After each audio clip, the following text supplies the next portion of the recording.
this is single strand stainless steel wire. This happens to be about 69-pound test. Now this is great for those toothy fish like wahoo, Spanish mackerel, king mackerel, and barracuda. Now to twist wire, take your hook or your swivel that you may be using and run the wire through the eye of the hook and form a bend. Now you've got a bend with roughly a 45-degree angle from the tag end and the standing part of the leader. And begin to make haywire twists. Now just twist the line. It's easier sometimes to twist the loop and just hold the other two pieces of the wire. You can also use the hook for some leverage to help the wire twist. The important thing is to keep the two pieces of line or the two pieces of wire at roughly a 45-degree angle to each other. Now depending on the thickness of the wire, take either 3, 4, 5, or sometimes 6 haywire twists in the wire.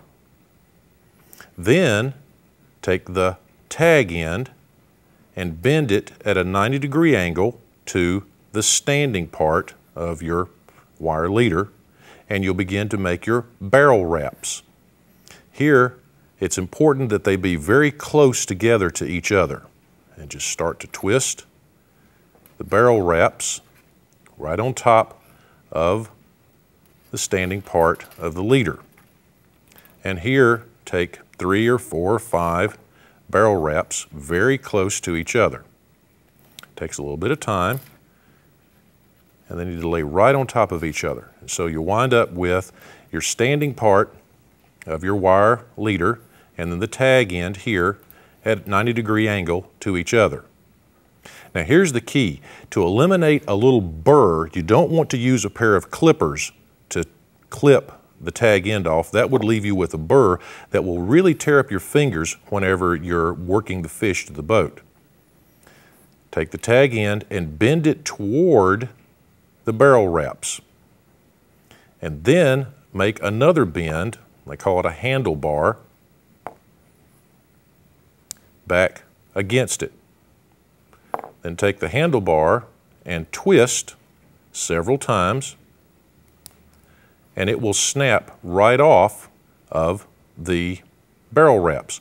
And this leaves you with a very smooth edge with no burr from the wire leader, so that whenever you're handling the fish or baiting your hook, you don't get cut by the burr that's standing off of the leader. Nuts and Bolts Pro Tips have been brought to you by Half Hitch Tackle, the angler's choice for tackle, custom rods, and service along Florida's Panhandle.